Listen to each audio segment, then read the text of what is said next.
So hello guys, आप देख सकते हो एक और क्वेश्चन के साथ हैं। तो ये कोऑर्डिनेट ज्योमेट्री का एक बहुत ही सिंपल सा सवाल है, इसको सॉल्व करते हैं। तो यहाँ पे हमारे पास क्या है, हमारे पास 3 कंसेंट्रिक सर्कल्स गिवन है C1 C2 C3। रेडियस इनका गिवन है 1 R और 9। तो R की वैल्यू मोस्ट प्रोबेबली इसके रिलेटेड ये सवाल कि इसको निकालना है।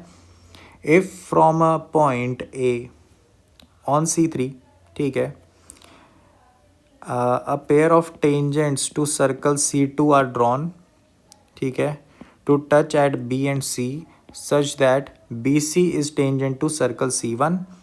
10 टाइम्स R की वैल्यू बता दो जब R तुम्हारा 1 और 9 के बीच में है।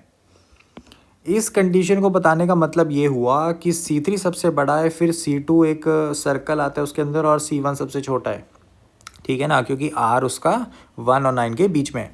एक 1 रेडियस का सर्कल है, एक 9 का, और ये R वाला इन दोनों के बीच में है, ये इसका मतलब है ना। तो देखो कंसेंट्रिक सर्कल बना देते हैं फटाफट। तो ये मेरे पास आ गया डायग्राम। अब इन्होंने क्या बोला था, इन्होंने बोला था if from a point A on C3। तो C3 तो सबसे बाहर वाला सर्कल है, तो यहाँ पे लेट से पॉइंट A था, इससे आपने 2 टेंजेंट्स ड्रॉ कर दिए, ठीक है, और वो टच कहाँ पे कर रही है, B और C पे। तो ये लेट से B मान लो और ये लेट से C मान लो, ठीक है। और फिर उन्होंने बोला BC ऐसी है कि वो टेंजेंट हो C1 के।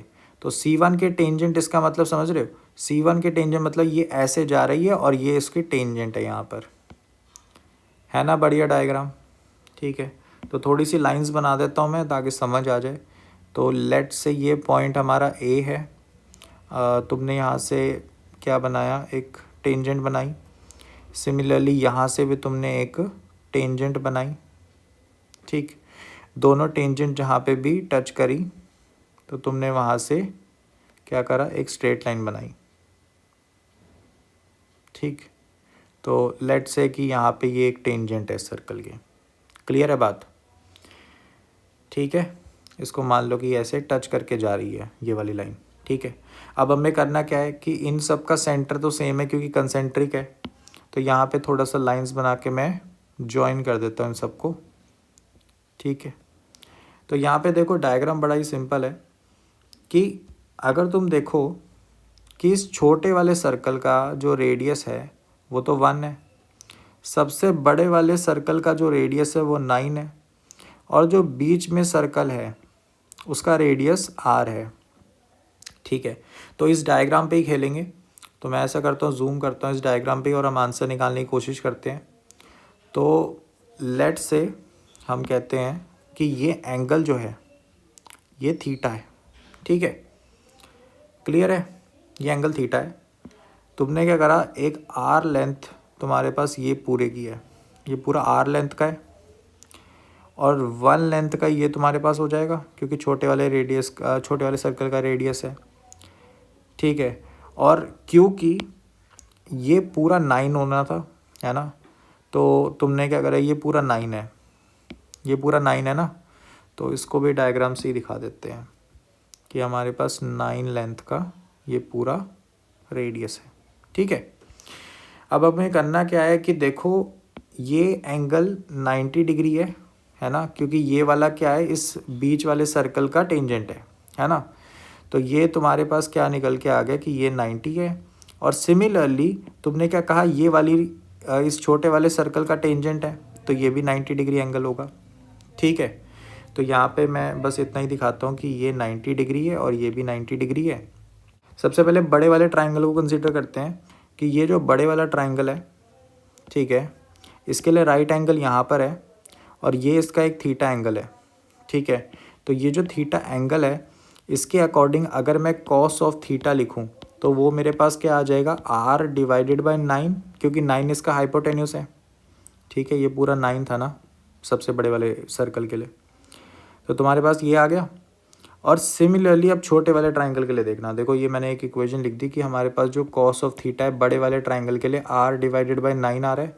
एंड सिमिलरली अगर हम छोटे वाले ट्राइंगल को कंसीडर करें, लेट से ये वाला, ठीक है, तो इसके लिए थीटा एंगल पे अगर तुम कॉस ऑफ थीटा लिखोगे तो वो तुम्हारे पास 1 डिवाइडेड बाई R आ जाएगा, है ना, क्योंकि ये बेस है ये 1 वाला बेस है और ये हाइपोटेन्यूस है इस छोटे वाले ट्राइंगल के लिए ना, क्योंकि इसका राइट एंगल यहाँ पर है।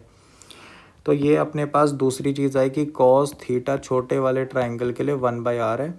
दोनों को बराबर रख दो, दोनों को जैसे ही बराबर रखोगे, ठीक है, तो तुम्हारे पास आ गया r/9 इक्वल टू 1/r।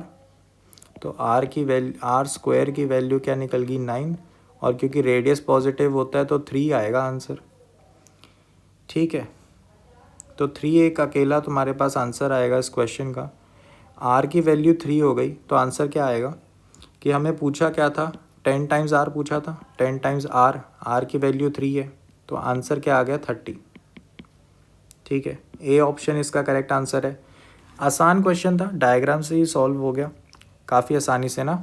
मतलब देखो इस क्वेश्चन को लेने का पर्पस ये है कि कभी कभार डायग्राम बहुत सिंपल होता है लेकिन उसमें रिलेशन जो ढूंढना होता है, जैसे यहाँ पे मैंने एक एंगल कंसीडर करा और उससे आंसर निकाला, तो ऐसे ही ये जो रिलेशन निकालने होते हैं ये थोड़े से कभी कभार स्पॉट करने मुश्किल हो जाते हैं जब डायग्राम ऐसे जैसा हो या फिर इससे भी कॉम्प्लिकेटेड हो।